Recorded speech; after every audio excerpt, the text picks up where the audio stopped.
शांति।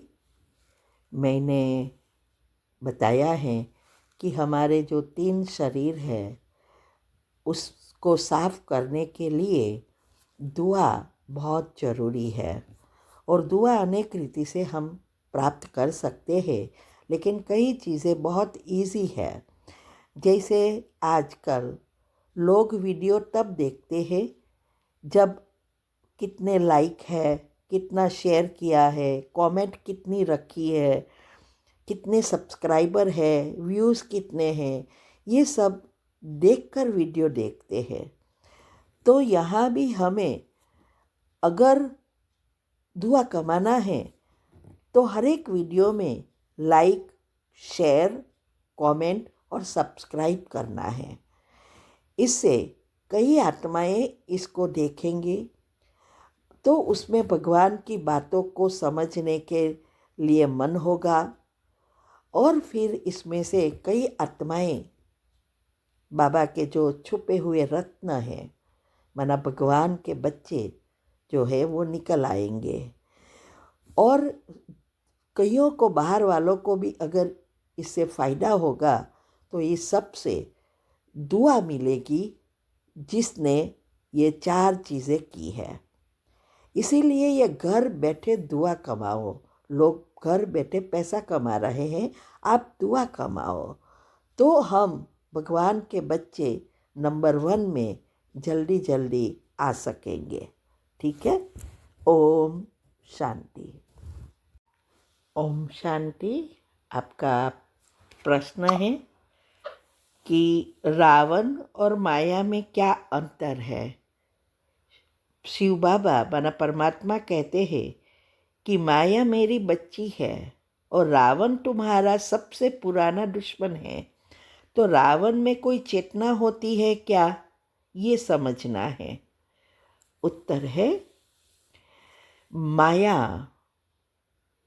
अर्थात प्रकृति के 5 तत्व से बनी हुई चीज़ कोई भी रूप में आ सकती है। और रावण अर्थात अवगुण के कारण जो 5 विकार उत्पन्न होते हैं उसको रावण कहा जाता है। इससे हमारे पाप कर्म बनते हैं। तो ये जो माया है वो परमात्मा की ही शक्ति या कहो कि क्रियाशील शक्ति का नाम ही ये महामाया है। परमात्मा की कोई अन्य शक्ति भी उसका नाम है प्रकृति। माना प्रकृति भी एक शक्ति है जो परमात्मा ने ही उत्पन्न की है। ये दुनिया किसने बनाई? परमात्मा ने तो ही बनाई। तो ये जो प्रकृति है वो अक्रिय तत्व है और माया क्रियाशील तत्व है। प्रकृति जब क्रियाशील हो जाती है तो उसका नाम माया है। माना ये प्रकृति ही जब शांत है और अक्रिय है तब तक वह प्रकृति के रूप में है, लेकिन जब क्रियाशील हो जाती है तो वही माया बन जाती है। तो ये वास्तव में ईश्वर की सेवा में लगी हुई एक ऊर्जा है। इसीलिए वो भगवान के निर्देश पर कार्य करती है। ये माया एक भगवान की भौतिक ऊर्जा है जो उसने उत्पन्न किया है। तो जो भी भगवान के रियल बच्चे बनने का पुरुषार्थ करते हैं या आत्मिक स्मृति बनाने का पुरुषार्थ करते हैं तो भगवान के समर्पित हुई आत्माओं को वो अपने चुंगल से मुक्त कर देती है।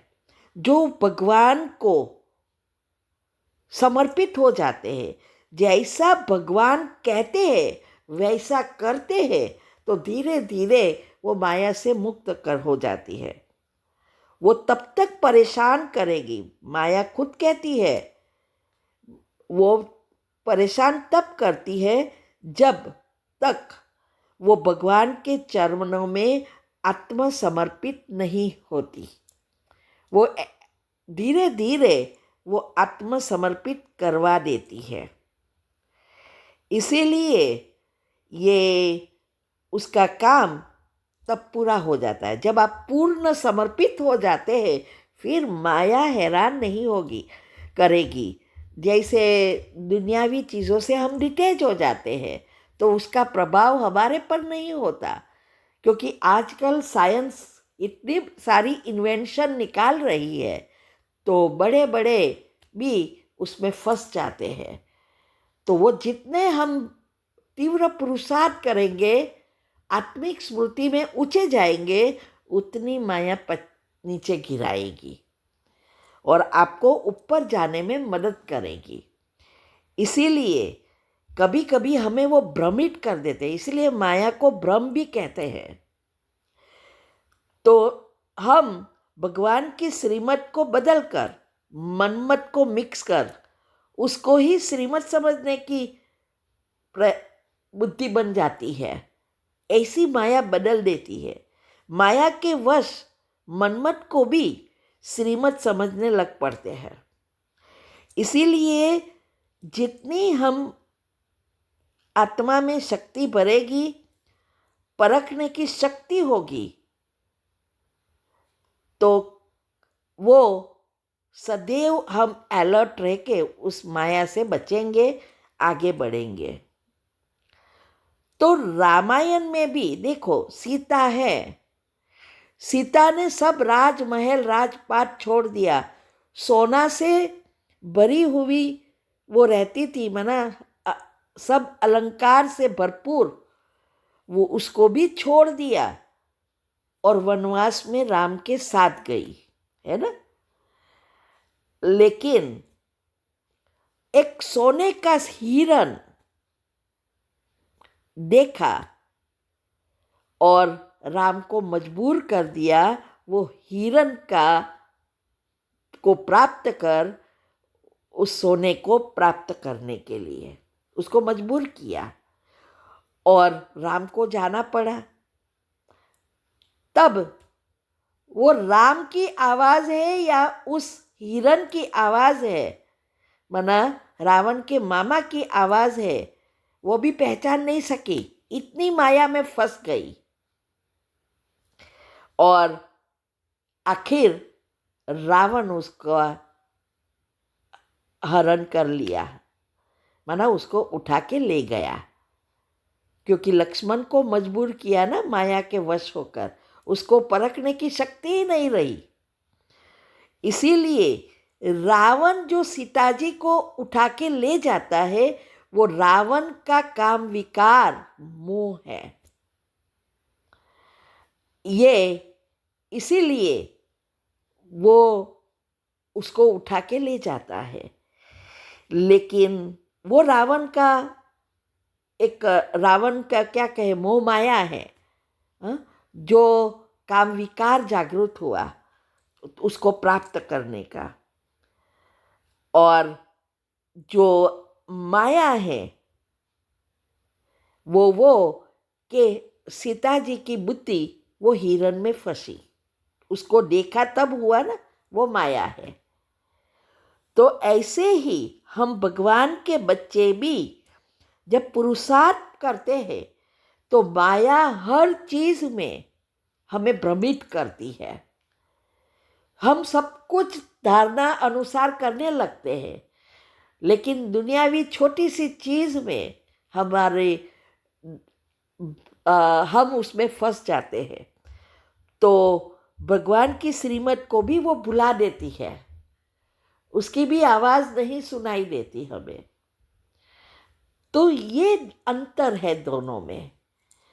तो कोई भी आत्मा पुरुषार्थ करते करते, चाहे कोई व्यक्ति की शरीर में फंसती है, चाहे किसी चीज़ों में फंसती है, देखा और मन हुआ, ये सब माया भ्रमित करती है। वो भी पहचानने से हमें अलग कर देती है कि ये आलस्य अलबेलापन है या ड्रामा है।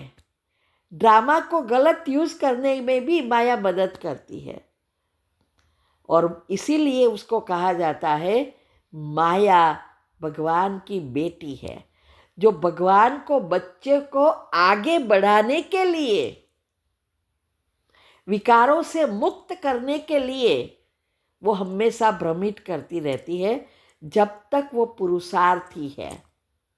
एक बार वो तीव्र पुरुषार्थ करके अवस्था बना लेता है अचल अडोल, तो माया उसका कुछ नहीं कर सकती। हम भगवान के सरेंडर हो जाते तो माया भी शांत हो जाती है। ठीक है। ओम शांति।